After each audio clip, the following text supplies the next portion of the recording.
Around the world, a bunch of digital ID laws were just passed recently, and we gotta talk about it. Ultimately, this is not about left versus right, red versus blue, it's not about the fleeting arguments of the day or any political noise. It's bigger than that. It's about the technocratic dream. And party lines, well, they don't exist here. It's just a cold, technocratic agenda, loyal only to itself. At the heart of it is digital ID, a deceptively simple key to a world where every step is watched and every word is weighed against you. And no, I'm not being hyperbolic. It's the backbone of a global surveillance system. Check out this photo from the World Economic Forum website. They say you'll need this ID for healthcare, banking, travel, employment, voting, social media, pensions, taxes, and even to connect you to the smart cities of the future. Their big pitch is mostly convenience with a little bit of safety thrown in, but it comes with a steep price: your autonomy. Globalists describe it as, and I quote, an all-encompassing interoperable framework for all life situations. But that's really a lie by omission. It's really a trap that centralizes everything: your work, your travels, your financial accounts, your health records, your search history, your shopping history, every website you visit, and every connection you make online. I'm hoping that more people are starting to realize a digital identity isn't just an ID card or like a social security number. It's really a shadow you, a mosaic of your life under the prying eyes of governments and corporations. Post a meme they don't like or share just a little bit too much truth. Well, a single push of a button can flag you, silence you, or cut you off from jobs, services, even the internet itself. This right here is the enforcement mechanism for their entire new system. All of their most diabolical policies depend on it, from personal carbon limits to social credit scores. Yeah, they're building a system designed not just to monitor you, but to control you. A place where your privacy is erased, and abuse isn't just a risk, it's actually designed to be abused. It's all built on an obedience versus punishment spectrum. Obey, and you have access. Disobey, and you're locked out. You know, privacy is something that most people take for granted, but if they don't wake up soon, well then, welcome to the global surveillance state, where every move is cataloged and every little dissent is noted. Yeah, that connected world they promised you, well, it quickly becomes a prison without bars. So, all in all, if you can avoid digital ID, maybe, just maybe, you can avoid the dystopian nightmare. Let me just say this real quick. To those places that have already adopted digital IDs as a matter of law, I know things are looking pretty bleak right now, but don't give up, alright? Take the UK for an example. A petition against introducing these digital IDs reached an incredible 2.7 million signatures. That's massive pushback. Yeah, the government's response was essentially, yeah, well, we're doing it anyway. But don't even let that discourage you. The fact is, they face so much resistance that they're now trying to rebrand it under a different name. And who knows, if you keep pushing, maybe, instead of a rebrand, they might scrap it entirely. Which is exactly what they should do because this system is entirely incompatible with freedom and basic human rights. You know, it's just crazy to see the world falling into this trap after all this time. I've been talking about this stuff for over 5 years now. My first video on digital IDs came out in 2020. Yeah, that's right. From the Great Reset and Agenda 2030 to the pandemic response, health passes, and digital IDs. It's all a part of the same plan. So with that in mind, I was thinking, why don't we start at the very beginning and take a trip down memory lane? Because I believe this timeline proves a conspiracy. On top of that, I heard YouTube is relaxing some of their censorship, and well, we're gonna put that to the test tonight. Some of this stuff led to multiple suspensions for my channel in 2020. First, why don't we go through the timeline for Agenda 2030, just real quick. So if you don't know, the Club of Rome came out with the Limits to Growth in 1972, and it revolved around overpopulation in relation to resource scarcity. In that paper, they claimed that society would collapse by 2030 unless these problems were addressed. Now, if you watch my video on Bilderberg 2025, then you know they're still pushing this stuff. One of their solutions is what the Club of Rome calls voluntary population reduction. It's actually a main tenet of their Agenda 2030 initiative. And to do this, all the way back in the 1970s, they planted a seed within the public consciousness. They called the movement Zero Population Growth. We had formed an organization called Zero Population Growth, and then Johnny took me on The Tonight Show. Would you welcome Dr. Paul Ehrlich? You have to get the death rate and birth rate in balance, and there's only two ways to do it. One is to bring the birth rate down, the other is to push the death rate up. I did the show maybe 20 times, and we went from 6 chapters and 600 members to 600 chapters and 60,000 members. We're starting in now. This is the first step. The Bagleys belong to a growing number of young marrieds who favor ZPG, zero population growth. How many children do you have? 2. I have 2 children. Ehrlich's views on how to bring the birth rate down were concrete. Compulsion if voluntary methods fail, creating a blacklist of people, companies, and organizations impeding population control in the U.S., responsibility prizes for childless marriages, a tax on children, and a luxury tax on diapers and cribs. The concerns about population became misanthropic. And it was taken with so much seriousness that Paul Ehrlich could recommend things like putting stuff in public water that would make people not as fertile. Panic is not too strong a word to use for some of the advocates that I referred to as true believers. It was a zeitgeist that was taking shape. Attention, all citizens. Childbearing is herewith forbidden. One of the things about zeitgeists is they have astonishing durability. It appears that large families are on the way out, and ZPG may be possible. The idea also took hold in the developing world, where governments like India's had already begun to embrace population control. The core message of the book, population growth outstripping food supply, resonated quite a bit with India's elites, with the middle classes. They much preferred to believe that the poor were poor because of too many children, rather than being poor because of an unfair and unequal economic system. If you start with that problem definition, then it's almost inevitable that there will be circumstances where governments and other actors will act in a way that is coercive. In the mid-1970s, the Indian government began a controversial effort to encourage mass sterilization. We do want to create an atmosphere in which people realize the importance of this program. It led to abuses. Access to food aid and housing were sometimes used as coercion. Others weren't even given a choice. More than 8 million sterilizations were performed, many forcibly. The people, in the words of one family planning expert, were treated like cattle. Several days ago, crowds formed to protest being sterilized. The police opened fire and killed at least 50 of them. Zero population growth is a tragic frame in the sense that it was assumed that there was no way out, that people would just go on reproducing until there really was a desperate circumstance in the world. Ehrlich's message could be summed up in a dramatic prediction. Sometime in the next 15 years, the end will come. And by the end, I mean an utter breakdown of the capacity of the planet to support humanity. Yeah, this psyop started a long time ago, and we're just beginning to feel the consequences of it now.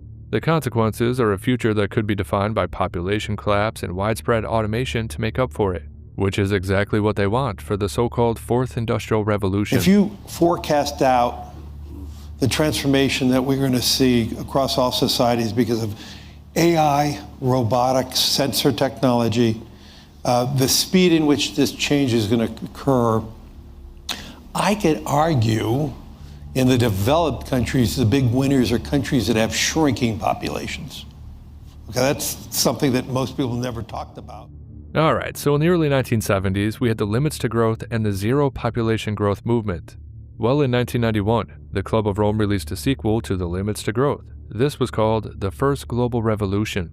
And on page 115, they describe their plan to unite humanity with a common enemy. That common enemy is humanity itself, and the ploy is climate messaging. And I quote, "In searching for a new enemy to unite us, we came up with the idea that pollution, the threat of global warming, water shortages, famine, and the like would fit the bill. All of these dangers are caused by human intervention, and it's only through changed attitudes and behavior that they can be overcome. The real enemy then is humanity itself." End of quote. Yeah, starting to see the vision. That came out in 1991. So those two books, The Limits to Growth and The First Global Revolution, led to Agenda 21, which in 1992, Nancy Pelosi signed us onto at the Earth Summit in Rio. The Earth Summit Environmental Leadership Act, as this is known, presents us with an opportunity to follow up on the important work of the Earth Summit to develop its blueprint, Agenda 21, for global environmental action. HCON Res 353 outlines a comprehensive national strategy for sustainable development in accordance with the principles of Agenda 21 to be coordinated under the leadership of a specific office and at the direction of a high-level government official. And so all of that transitioned into what we now know as Agenda 2030. But they were getting too much heat for that, so they rebranded in 2015. Yeah, these Sustainable Development Goals. Same plan. Alright, yeah, this stuff is tough to explain because it's all interconnected. But why don't we jump ahead and establish the World Economic Forum timeline with an article from Sociable. When I first came across this, all those many years ago, it really opened my eyes. It all starts at the 2014 Davos meeting. As far as I know, this is the first time the Great Reset was officially announced.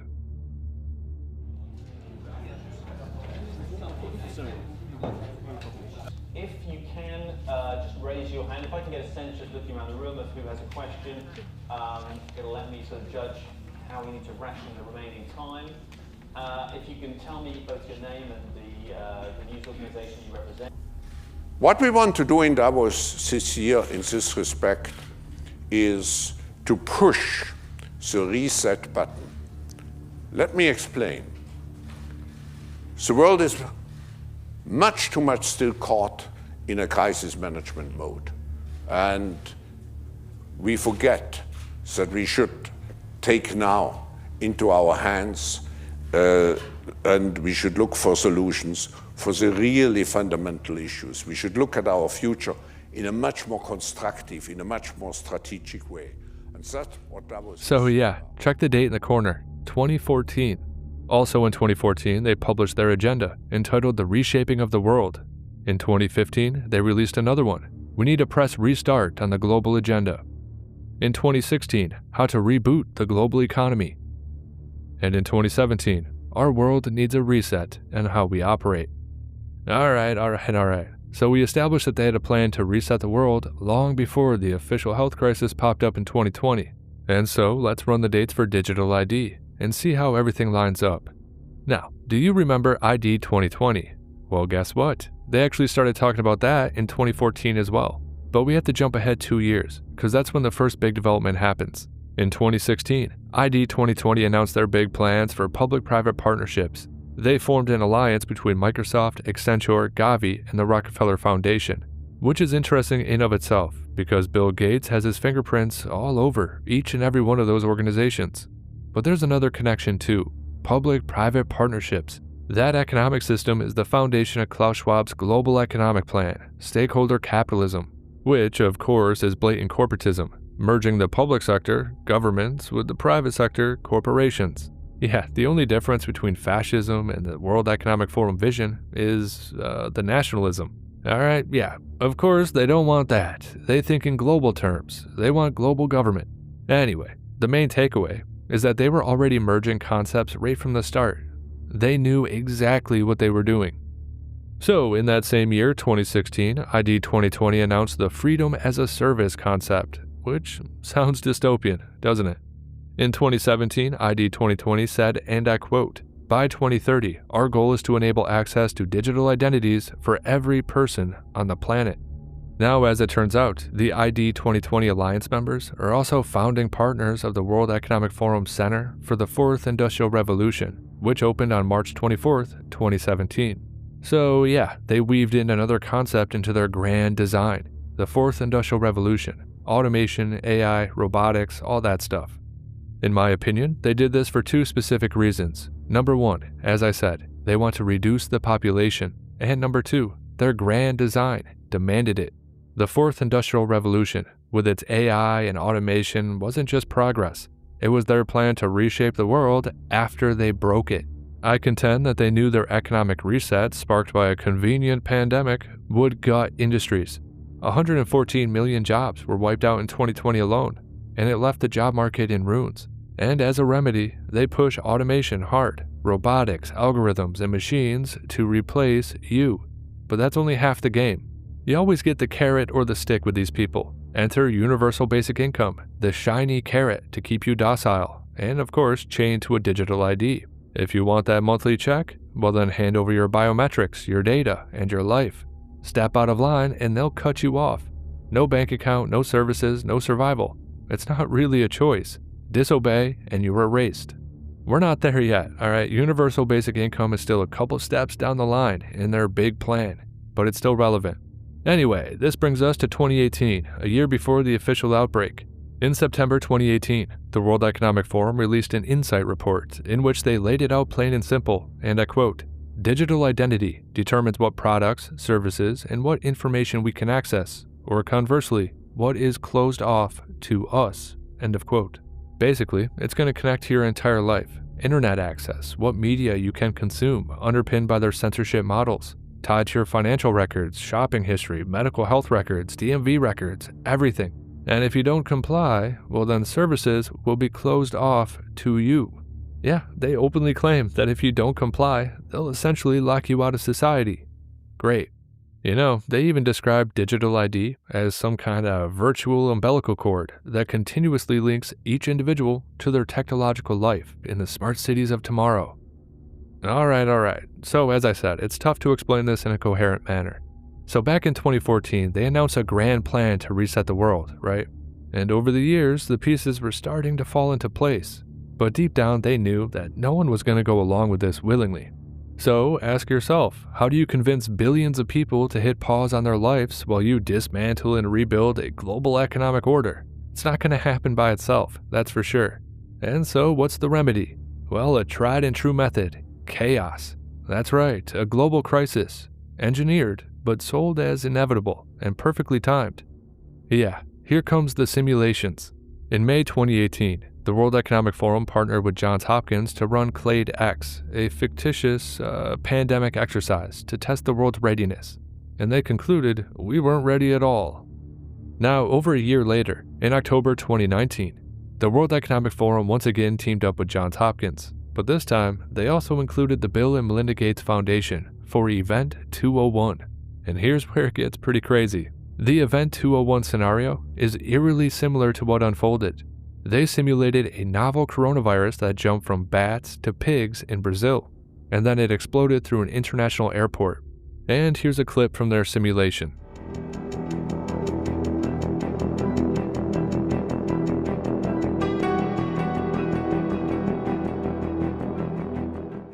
It began in healthy-looking pigs, months, perhaps years ago. A new coronavirus spread silently within herds. Gradually, farmers started getting sick. Infected people got a respiratory illness with symptoms ranging from mild flu-like signs to severe pneumonia. The sickest required intensive care, many died. Experts agree, unless it is quickly controlled, it could lead to a severe pandemic, an outbreak that circles the globe and affects people everywhere. The mission of the Pandemic Emergency Board is to provide recommendations to deal with the major global challenges arising in response to an unfolding pandemic. The board is comprised of highly experienced leaders from business, public health, and civil society. Now, okay, so Event 201 kicked off on October 18th, 2019. Keep that date in the back of your mind. While all of this was going on, the US government was funding gain-of-function research on novel coronaviruses at a lab in Wuhan, China. That same day, October 18th, 2019, as Event 201 was underway in New York City. All the way across the world, the Wuhan military games were taking place as well. Over 100 different countries were represented at these military games. And Patient Zero, well, I believe they were in that crowd. Now, why do I think that? First of all, Event 201 simulated a novel coronavirus, and we ended up getting a novel coronavirus. On top of that, the sketchy research was happening in Wuhan. The military games were also in Wuhan. There were thousands of international visitors, all shaking hands and milling about. And then we got this, a US government report that was buried by the Biden administration for years. And it was finally released in 2025, just a few months ago actually. This report confirms that 7 American service members tested positive for COVID-like symptoms right after the Wuhan Games.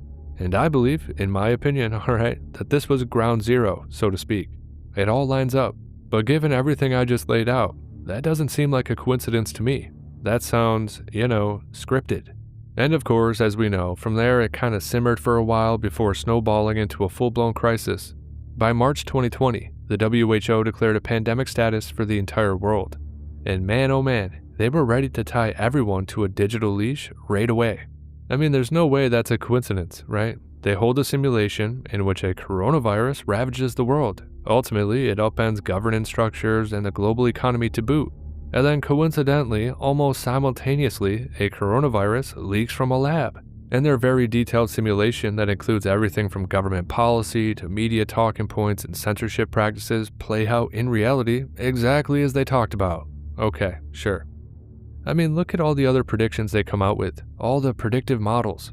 They're always way, way off, but this time they nailed it. Nah, don't believe it. It's too on point, For example, in the simulation, they planned out government lockdowns worldwide, the collapse of industries, a growing mistrust between citizens and governments, a greater adoption of biometric surveillance, social media censorship. They even talked about how they could create a narrative around misinformation, too. They discussed flooding communication channels with authoritative sources, the breakdown of international supply chains, mass unemployment, rioting in the streets, and building a two-tiered society based on, you guessed it, health passes. All of that played out over the next couple years. And with all of this running in the back of my mind at the time, there was always one quote that stuck out to me. This is from Klaus Schwab in 2020, and I quote, "The pandemic represents a rare but narrow window of opportunity to reflect, reimagine, and reset our world to create a healthier, more equitable, and more prosperous future." End of quote. I mean, what a coincidence. You wanted to reset the world, and wow, would you look at that? A pandemic popped off that offered you, and I quote, "the perfect opportunity to reset the world." What a coincidence indeed. So yeah, let's get back to the timeline. We gotta go back to 2018 for a second, because they were already trying to link digital IDs to pandemic responses before anyone had any idea this was coming, right? Wink wink. Anyway, this is from the ID 2020 Alliance Manifesto. And I quote, "Successful immunization and public health programs are viable avenues towards ensuring universal birth registrations and access to digital ID." End of quote. Ah yes, the cradle-to-grave initiative, from birth to death. They want their hooks in you. But let's keep peeling back the layers. In 2018, ID 2020 announced they're working with Gavi, the Vaccine Alliance, to tie immunizations to digital ID, laying the groundwork for health passes as a permanent fixture in society. Keep in mind, this was supposedly well before any whisper of a health crisis too. Yeah, it's just a coincidence that years before the outbreak, the infrastructure for global tracking was already in development. Again, yeah, okay, sure. But that same year, 2018, the World Economic Forum declared all services and payment systems would be linked to digital ID as well. It would all be powered through blockchain technology, ensuring what they call full compliance of whole societies. Yeah, quite the ominous quote. And really, that's the death knell of freedom right there. Tie your identity to every action, your job, your groceries, your online posts, and then link it to a financial system that's wired to facial recognition and surveillance grids. And what's left? Well, you're left with a world where every move is tracked, every choice you make is judged, and if you step out of line, they can shut you off as easily as flipping a switch. Typically, it would be done through carbon limits and social credit scores. Those are the main controls. As I said earlier, it's all built on an obedience versus punishment spectrum. Alright, so now we're closing in on 2020, a year they flagged back in 2014, mind you. However, they didn't stop there. Their roadmap to the future has a few key years highlighted. 2020, 2025, 2027, 2030, 2035, and then they jump a bit to 2049. And that's to align with China's grand plan called China 2049. And finally, we land at 2050, which was supposed to be the beginning of their quote-unquote new global society. And if you pay attention, you'll notice their net zero plan follows the same roadmap as well, ending in 2050. Anyway, by 2020, the outbreak hits, and everything propels them forward to their favorite target year, 2030. You know, the SDGs, carbon pricing, personal carbon limits, the whole deal. In July 2020, the World Economic Forum, the Commons Project, and the Rockefeller Foundation rallied over 350 leaders from the corporate world and leaders from 52 different countries to design a common framework for digital ID. I mean, who doesn't love corporations crafting global governance systems in tandem with corrupt bureaucrats? Well, I don't. Anyway, the Commons Project morphed into the UN's Our Common Agenda, spanning over 45 countries with a leadership board featuring the US, China, Japan, South Africa, Jordan, and Ireland. And by February 2021, ID 2020 launched the Good Health Pass Collaborative, roping in heavyweights from the Rockefeller Foundation, IBM, MasterCard, and the US Chamber of Commerce. MasterCard was spearheading the plan to tie carbon limits to credit cards, actually. However, by June 7, 2021, it ballooned to over 125 corporations and institutions. And here's their pitch straight from the 2021 Good Health Pass statement. And I quote, "The largest immunization campaign in history is underway. Governments, employers, and others are considering the once unthinkable step of conditioning access to venues or services on vaccination status. Hashtag Health Pass." Yeah, we knew it, they knew it, we all knew it. Health passes weren't just for pandemics. It was becoming the gateway for complete control. Now, by late 2021, they finally admitted that digital IDs go way beyond health. It's the cornerstone of their new economy. And all the conspiracy theorists screamed in unison, "I told you so." But yeah, ID 2020 put it bluntly, and I quote, "Digital ID is the most critical component of the fourth industrial revolution, enabling the global digital economy, from e-passports to digital wallets, online banking to social media. It's all tethered to your identity." And then in August 2021, Meta, joined ID 2020, boasting that they'd shape the future of digital identification. In fact, a 2019 white paper called Libra revealed that they've been working on this digital identity scheme for way longer, going back years, with digital identity being the core of their future vision. Yeah, it's always been about digital ID leading to digital control. That's it. Tie your identity to every transaction, every post, every move, and you're not just monitored, you're owned. Alright, so on the timeline, we're now at the tail end of the Biden years, and I'm sure you remember this, so we don't need to rehash it. A quick recap, maybe. Really, from 2021 onward, they pushed for normalization, getting digital IDs to become the backbone of a global censorship machine. Misinformation and disinformation panels popped up with the talking heads pounding the same narratives every night on cable news, and what's their solution? To tie your online accounts, every post, every like, every comment, to your real identity. You know, the World Economic Forum even released their top 5 problems facing the world, and every single year, they put misinformation and disinformation at the top. They put it ahead of wars and stuff. It's just crazy. I mean, they even flirted with the idea of creating a ministry of truth with this crazy lady right here. Meanwhile, all social media platforms blatantly violated the First Amendment and censored everyone who strayed from the establishment. The feds were telling them who to shadow ban, who to deplatform, and even got banks to quote-unquote debank people over online speech. Again, in the future, digital ID is how they enforce that stuff. It's the key to controlling what you see, say, or even think. So let's try to make sure that stuff never happens again, alright? But why don't we get into the recent developments? Remember the key dates for their roadmap to the future: 2020, 2025, 2030, 2035, 2049, and 2050. Well, it's 2025 right now. And again, I don't think it's a coincidence that we have a bunch of nations enacting digital ID laws right in line with their timeline. They're still on target. Let's talk about the UK first. So just last week, on September 26, Prime Minister Keir Starmer announced a new digital ID scheme dubbed the Brit Card that makes biometric digital IDs mandatory. And what's the pitch? Well, it's all about stopping illegal immigration.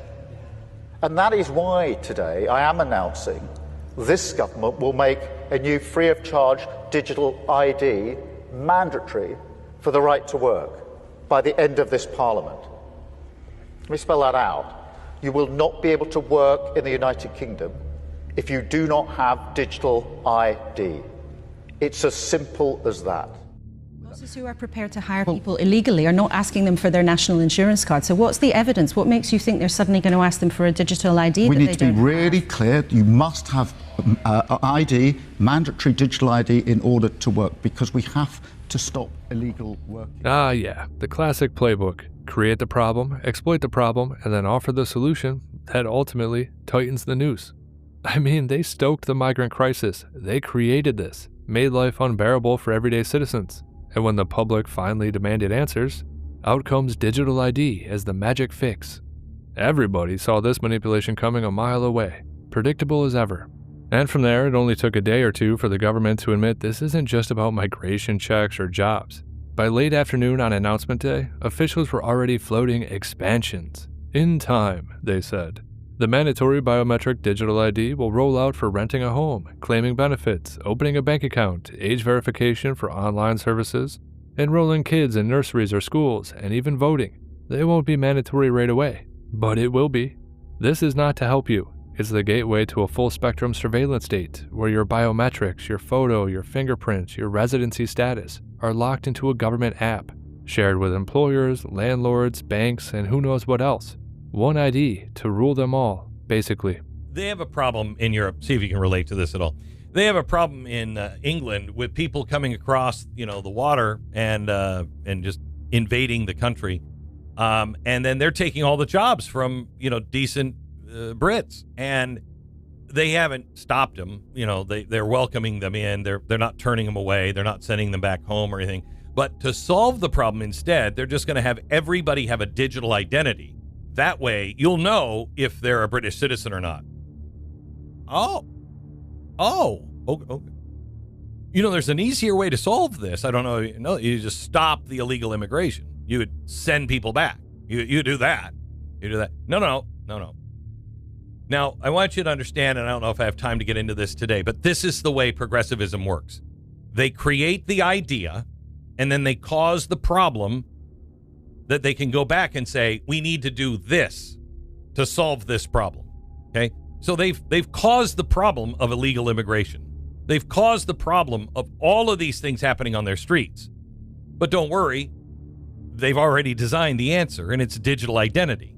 Now, it was just voted in Switzerland, and Australia already has it. Okay, so let me just give you an idea of digital identity. This is from the World Economic Forum. This is how they are describing what digital identity will do, okay? It will give the users access. Now just think, what's left in your life? It will give you access to insurance, to healthcare treatment, to monitor your health devices. It will monitor your wearables, and it will be for care providers to demonstrate their qualifications. So you can look up, you can't do this now, I can't look up a doctor online and see if he's any good. No, I need digital ID to do that. But it'll also track all of my wearables and monitor all my health care and have access to my insurance and everything the doctors are doing for me. That's great. And all of that data goes right into a centralized data bank for the government. Now, what else does digital ID do? Well, financial services. You'll need digital ID to open bank accounts, carry out online financial transactions. Food and sustainability. For farmers and consumers, you can verify where the produce is coming from to enhance the value and traceability in supply chains. For travel and mobility, your digital ID will help you book trips. It will help you go through the border control between countries and regions. On humanitarian response, it will give you the access to services to demonstrate qualifications to work in a foreign country. E-commerce, you'll need your digital ID to be able to shop, to conduct business transactions, and have access to secure payments. On social platforms, your new digital identity will protect you for your social interactions, to access third-party services that rely on social media logins. Your e-government, that will allow you as a citizen to access and use services, to file taxes, to vote, and to collect benefits. With your telecommunications, it will help you, the user of digital ID, to own and use devices for service providers to monitor those devices and data on the network.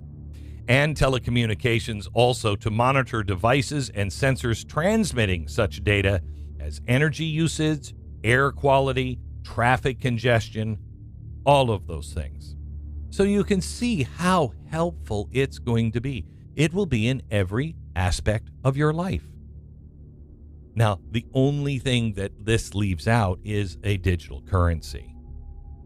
But digital ID lays all the framework, so then the government can say we have a digital ID, and it fits right in with your digital identity. And that's just going to track everything you spend every dime on. But because you have digital identity, it will also help you, spend your money, where you can spend it, where you can't spend it. It will have complete control and oversight of your entire life. But wait, there's more. Just days later, on September 29th, Policing Minister Sarah Jones gave the green light for live facial recognition cameras to go out nationwide. And I quote, speaking at the Labour Party conference, she announced plans for national guidance on deploying the tech, building on successful trials in places like Croydon, where it's already nabbing suspects. This is Big Brother going full throttle, with cameras scanning faces in real time against watch lists that have ballooned to over 16,000 names in London alone, processing tens of thousands of scans per day, end of quote. And yeah, all of this is going to be linked straight to your digital ID. Your biometrics from the Brit card feed the system, so they don't just watch your movements, they track them, they predict them, and punish them. No matter where you go, no matter what you do, the grid has you in its sights. We're not heading to 1984, we're living it. This guy, Tony Blair, has been the biggest proponent of digital ID in the UK. He still goes to all the Davos meetings to talk about it every single year, and there's a lot of clips of him making the rounds, advocating for this kind of surveillance. He's been at it since at least 2020. The unvaccinated.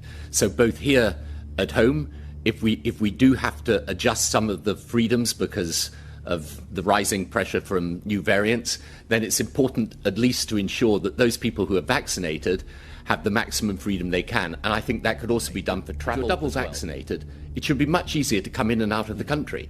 And indeed, round the world, I think you will find that countries start to distinguish between the vaccinated and the unvaccinated. So in Europe, for example, they're going to allow you to travel freely within Europe if you're double vaccinated. You get proper proof of vaccination. I mean, actually, the NHS ex-people have done a good job in the NHS app, but we need to make that interoperable with other systems so that you can use this as proof of vaccination. You're facilitating it. So I think that there may well be situations in which people decide they don't want to make that distinction. But I think you're going to find in many settings, people do want to know if they're going into that setting that the people around them, if they're mixing in close quarters, this whole have been argument reminds me of something going back for some years. This is ID cards by the back door, isn't it?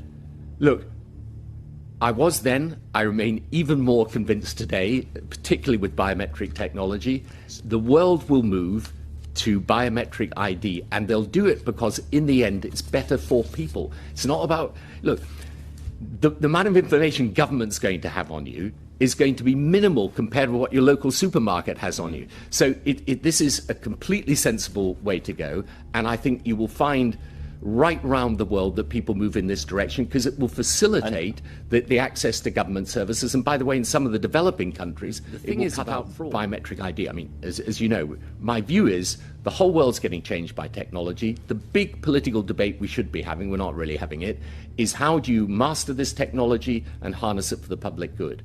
But in every single field of our work, our leisure, the way we interact with each other, technology is going to change everything. So, biometric ID is just one part of a much, much bigger picture. Face this situation in the future, we're going to have to create a global infrastructure to deal with future pandemics, because I think what has happened to us is probably part of a change that is going to be just normal life for the foreseeable.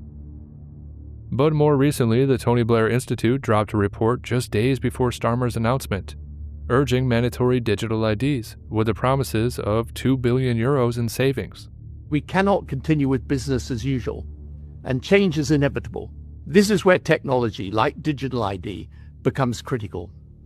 My institute's own analysis shows that introducing this in the UK would save at least $2 billion a year, and likely more, by reducing losses to fraud, improving tax collection, and better targeting of state.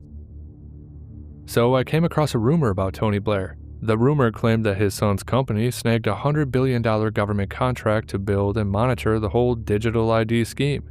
Turns out that's not true. As far as I can tell, no such mega contract exists.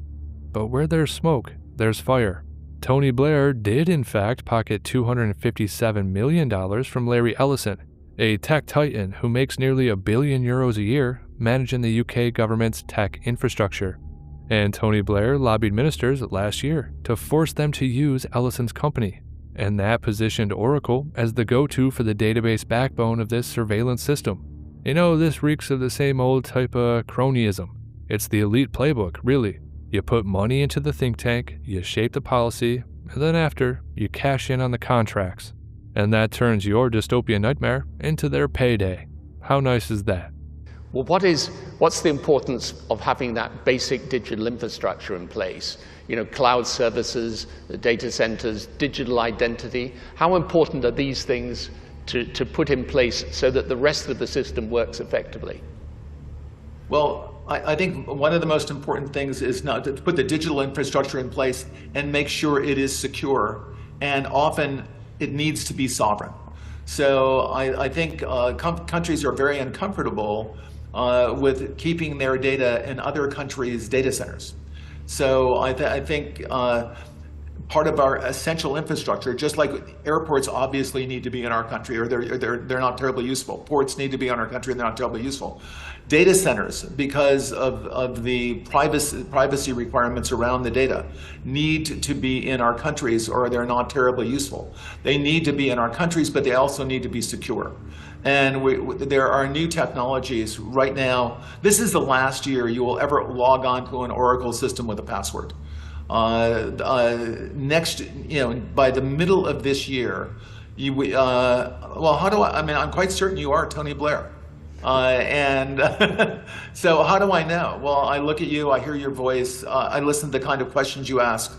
I'm pretty sure you're not synthetically created in having this conversation. The security system, we have biometric logins. The computer recognizes you. It recognizes your voice. It might ask you to put your index finger on the return key. And we're absolutely certain it's you. There's no reason to enter a password. In fact, passwords are too easily stolen. Data centers and data is being taken hostage all over the world. The ransomware business is a very, very good business. It's getting bigger and better every year. We tend not to talk about it because the American FBI has a simple advice to someone whose data has been ransomed. Just pay them because there's nothing we can do about it. The technology and the digital infrastructure, I just want to emphasize how important I think that is. Because in the end, you need the data. You need to know who's been vaccinated and who hasn't been. Some of the vaccines that will come on down the line will be multiple. There'll be multiple shots. So you've got to have, for reasons to do with the healthcare more generally, but certainly for a pandemic or for vaccines, you've got to have a proper digital infrastructure. And many countries don't have that. In fact, most countries don't have that. An analysis on digital ID, which is an essential part of a modern digital infrastructure, could yield benefits not only for ease of interaction with government, but for the public finances. Though we have a little work of persuasion to do here, it has to be said. Seems to me it's pretty obvious Tony Blair has a bit to do with it. And let's not forget his last failed ID card scheme was scrapped in 2010 at a cost of up to 20 billion, according to London School of Economics. And he seems to be totally obsessed with tagging and trapping us all because he's been at it for decades. COVID was the excuse 4 or 5 years ago. The excuse now is immigration. But how can technology help in the field of migration? Migration is about bodies moving through space. And it's about borders, and it's about security issues at the borders. Yeah, but it's also about, for example, I've advocated in the UK we should have a digital ID for every citizen. At least it allows you to know who should be here and who shouldn't be here. I think you can do much better surveillance now and tracking movements of people. And of course, there are other things that we need to do. We need to, for example, in the Sahel group of countries at the moment, in Africa, in the northern part of sub-Saharan Africa, we're going to have the next waves of migration coming if we don't help those countries. So I don't, it's not all about control for me. It's also about, I'm a passionate believer in helping the poorer nations of the world develop. I think it's in our interest too. So there's a range of things you need, and it's always going to be difficult. Immigration will continue to be difficult. Right.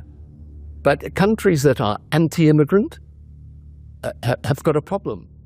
In fact, Tony Blair has been pushing for this kind of digital control for a long, long time. He was even advocating for predictive policing all the way back in 2006. The information held on you and your children will be used to stop crimes being committed even before they've taken place. Very nice. If we're not prepared to predict and intervene far more early, then there are children that are going to grow up in families that we know perfectly well are completely dysfunctional, and the kids a few years down the line are going to be a menace to society and actually a threat to themselves. I'm interested in how early, because a lot of the evidence suggests you need to be getting in there while the child is still in nappies, frankly. Or pre-birth even. Or pre-birth even. Or pre-birth even. What exactly is digital ID? Why is it different from, let's say, your passport that has biometric data? What is different about digital ID to the IDs that we already have? Well, a lot of those types of documents that you refer to that can be used as IDs are actually permits to do other things. So, for example, a driving license gives you permission to drive. A passport is something you use to for travel, but you don't have to have those things. The difference with a digital ID is that it exists solely to identify you and to hold information about you with the government. And Keir Starmer has said that it will be mandatory, so every single person in the country will have to have one. The other serious difference with this is that immediately this mandatory digital ID has been paired with serious restrictions on our liberty, which might give people a flavour of what's to come. So if you don't have Starmer's digital ID, you won't be able to work. And so naturally, the next questions that we ask are, what else won't you be able to do unless you have a digital ID? It seems very, very likely indeed that that will grow and grow probably into a sprawling surveillance system. If you are somebody that likes a big state and you see the role of government as not serving the public but managing, potentially even controlling the public, wanting to know where everyone is all the time, wanting to be able to issue permissions and revoke them, then a digital ID is really the perfect tool of control in a scenario like that.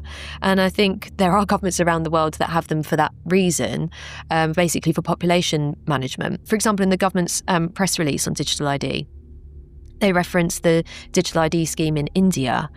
I mean, that's absolutely insane. The Aadhaar scheme in India has led to numerous deaths, a really serious negative impact. How why deaths? Because, for example, when people have been locked out of their biometric identifier, whether it's connectivity issues or access issues, they can't access essentials and food. People who are living in poverty then can't access the things that they need.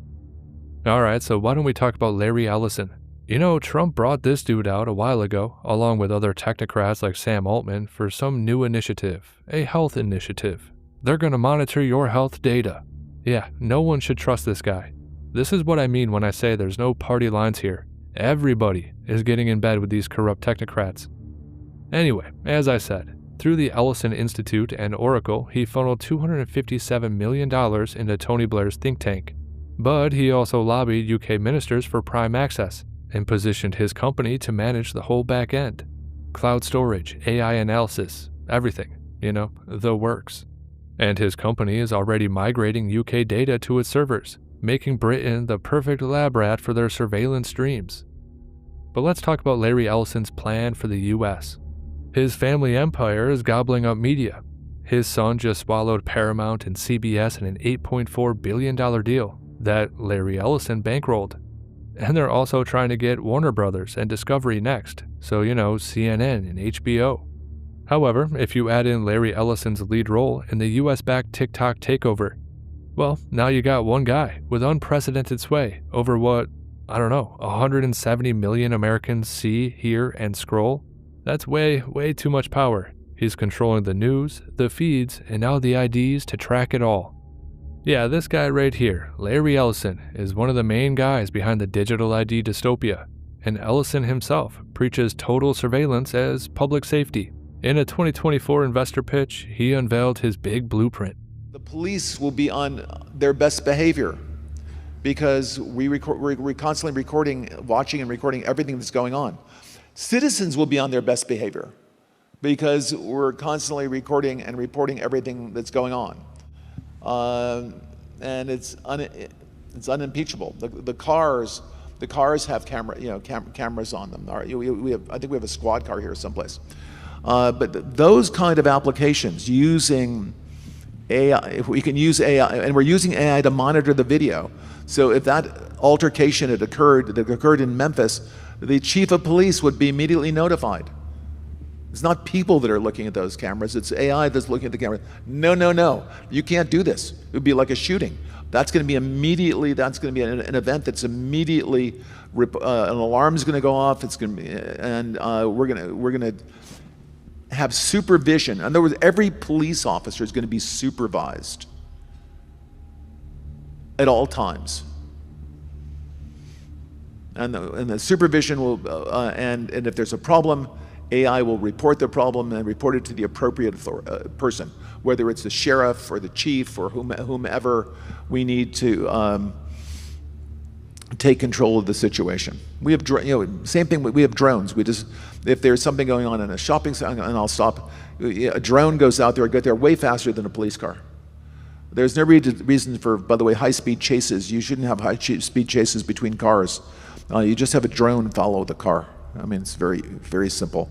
And the new generation of autonomous drones. The police will be on their best behavior because we're constantly recording, watching and recording everything that's going on.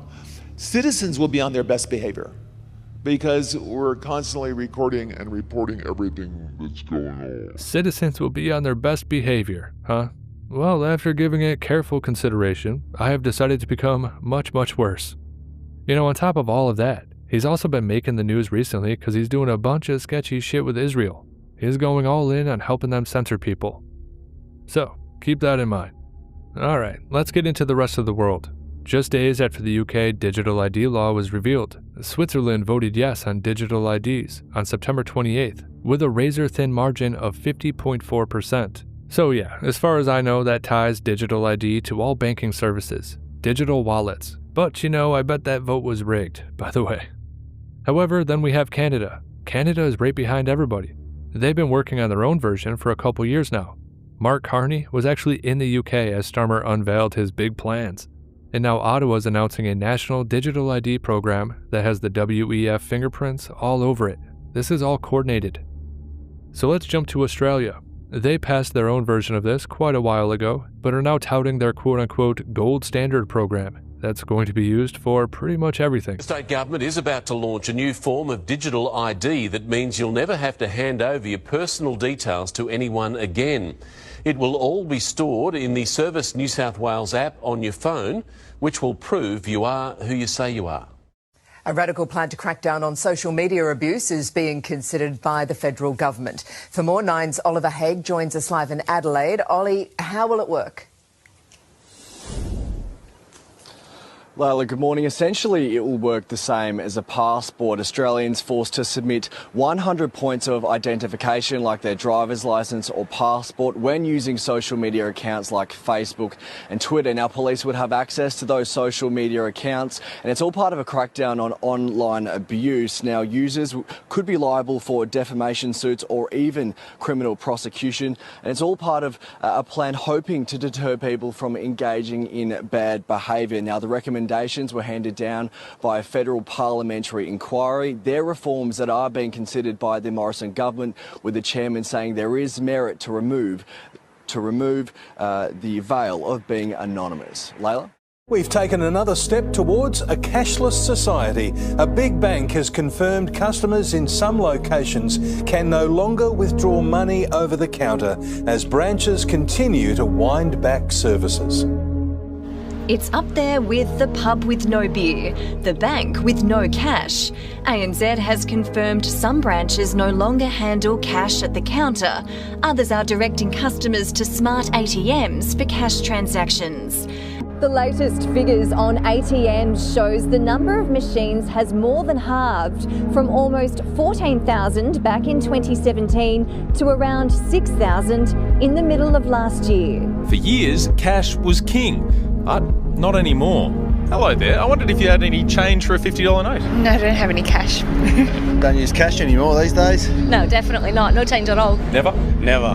Not having cash is much more convenient. For the first time since dollars and cents were introduced in the 1960s, Australia's cash supply is shrinking. We are becoming fully digitalised. We're still producing cash out there, but we're just becoming more reliant on other ways to pay. And this is what you would expect. In fact, it's a trend that's long. Exposure sites still, will they be put back in place to be listed once we are reopening? Because they're not at the moment.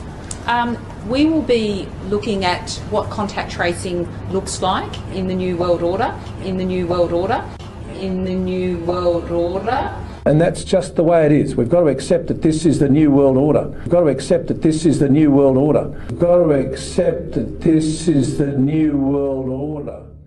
And then we have Sweden, who upgraded their own as well, connecting their banking services to an eID. It's going to launch before the end of the year, and will not only handle all payment systems, but also voting. But really, here's the kicker. Over 100 countries are still building out their digital ID programs, following the blueprint, from pilot programs to full rollouts. This is not organic.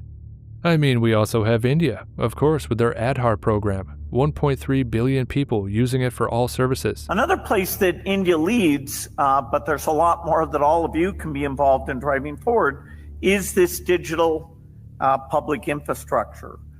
You know, my country was the first where they made cash illegal. 2016, digitalization was forced in the country. 8 o'clock in the evening announced midnight, cash was illegal, the big notes. And 70% of the economy crashed. This digitalization is now going all over the world, and there's a war on cash. They call it war on cash, because cash is merely a medium of exchange. It has no value in itself. It's just a promise. You read the dollar note, it says, I promise to pay the bearer. When it's digital, even a credit card, you know, you're giving rents to the global financial system. But when it's cryptocurrency in the hands of algorithms, in the hands of big tech, they will do what is happening in China. Create social credit system to decide a new caste system. And you might have also followed that while all this has been happening, the founder of the World Economic Forum did a book called The Great Reset on how to deal with the COVID crisis. And everything we're seeing unfold is part of that Great Reset. But an element of that Great Reset is you will own nothing. If ever there was a time for humanity to wake up, now is the time. Estonia claims their version is going to be needed for 99% of services. And then we have China. Of course, we know about them. Picture your life in a place where everything you do, what you buy, how you behave, is tracked. The government gives you a score, and the score is a measure of how trustworthy you are as a citizen and determines what you're allowed to do, like ever. Boarding a train, getting a mortgage, all goes back to this score. It's called social credit. It's actually happening in China. The system's eyes are in big data, artificial intelligence, and roughly 200 million surveillance cameras. She's a 752. That's her rating with Sesame Credit.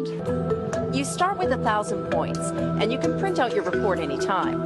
You lose points for things like jaywalking, littering, tossing cigarette butts, or spreading rumors. Cameras do a lot of the surveillance work, but it's pretty analog too, like posters that list the ways you can gain or lose points. And each night, local TV shows the surveillance highlights of the day.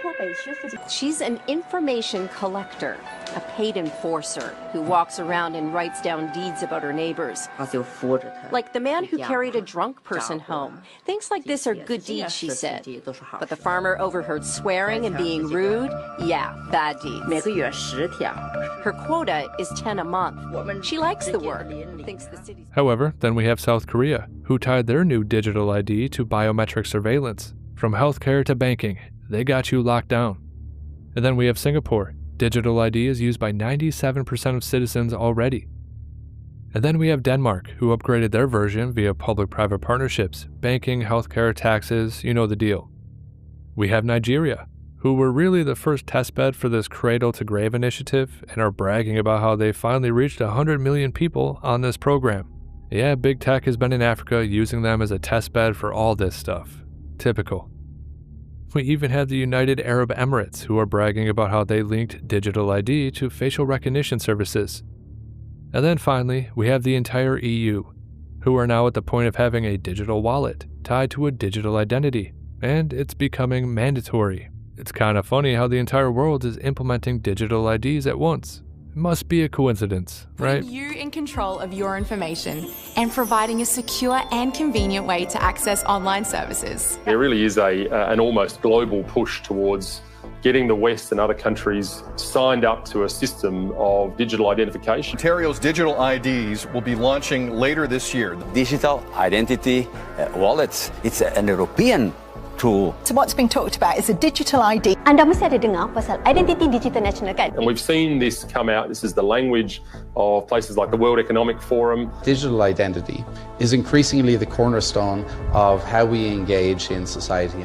There is obviously tremendous energy building around this concept of digital identity. The overall principle of it is that it seeks to set up a system whereby Australians are offered the opportunity to be part of a digital framework. Putting you in control of your information and providing a secure and convenient way to access online services. Which you can then use to interact with business and with government. My rates, my tax, my tolls, my healthcare, my welfare, my gas, my electricity, my bills, my banking, eventually virtually everything can be in my digital ID. We are creating a framework whereby the government and this system becomes central to everything you do. Problem with that is framed in what we saw during COVID. We're going to move to a situation where, to protect the health system, we're going to lock out people who are not vaccinated. Obvious thing to move in the direction of digital ID. At the moment, it's all voluntary.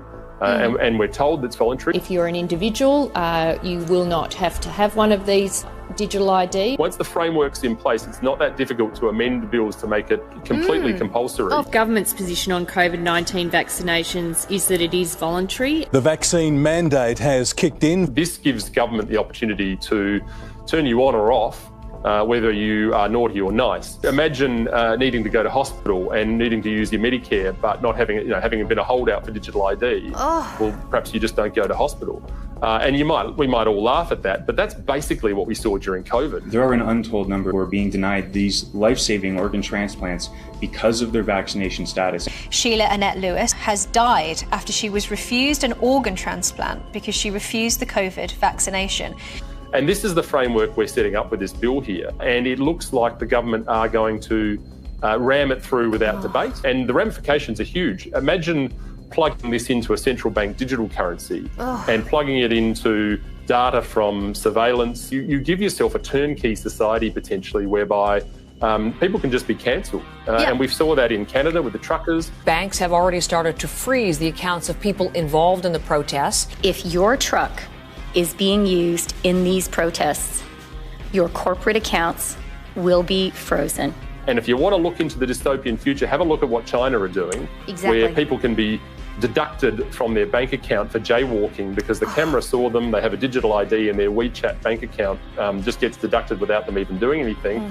We're not that far off that. That is where these things potentially lead if we're not careful. So why not join some of the millions of people already verifying their ID through Australia's digital ID system?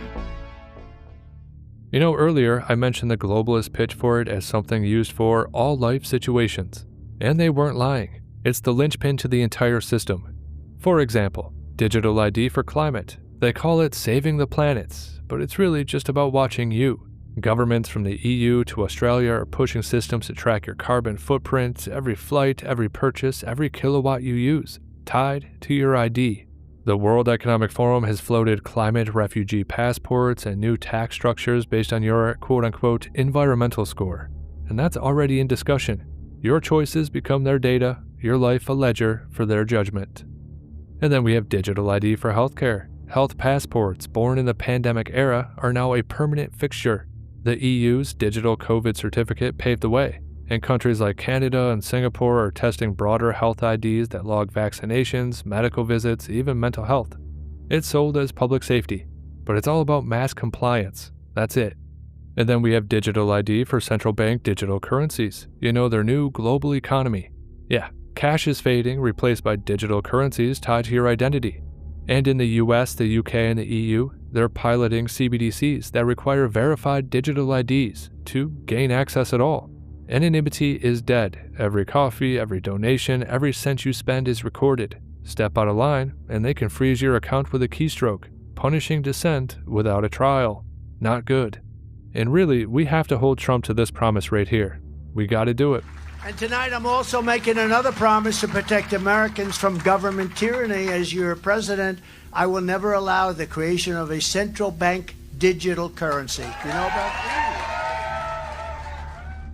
And then, of course, we have digital ID for cybersecurity. Cyber attacks are their excuse to demand secure internet access. The UK's Online Safety Act, which I've covered before, and Australia's e-safety codes mandate ID checks for thousands of websites, from social media to search engines.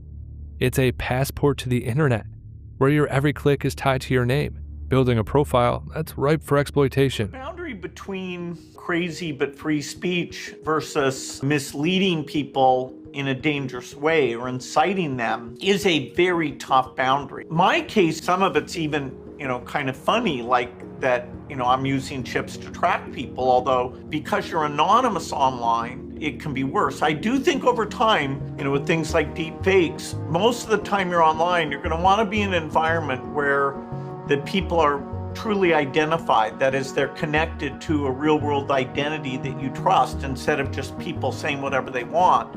I don't think in the future you'll want to get mail that comes from an anonymous source, because whatever you see there might be designed just to mislead you. And so the idea of provenance, who sent me this email, was that really them?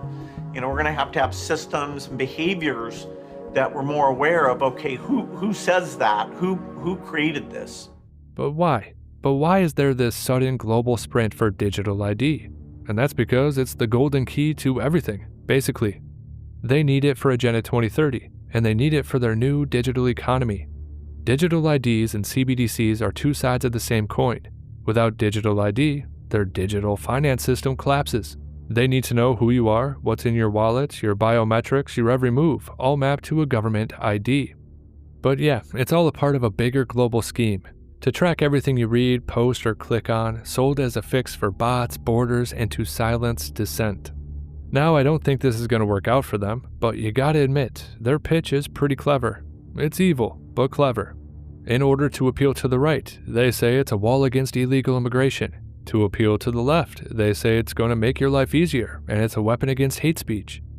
But don't you fall for it. Whether it's the UK's Brit card, Australia's MyID, or the EU's digital wallet, the data flows to one interoperable grid. It might be, agnostic on paper, but it's centralized in practice. Man, what can I even say at this point? It's worse than I'm letting on, if you can believe it. Because once you get into some of the tech they want to implement along with this stuff in the future, well, the price of it isn't just your autonomy or freedom. The price might even end up being your humanity. And to all the people out there that have a negative social credit score in a system that hasn't even been implemented yet, well, cheers. I'm with you.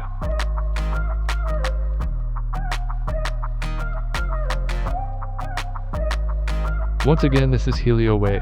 If you like the content, like, comment, and subscribe. Share the video if you want to. If you're in a position to, consider subscribing on Locals, or you can use PayPal. As always, make sure you disobey those true fascistas, and yes, I do hope you have a good night.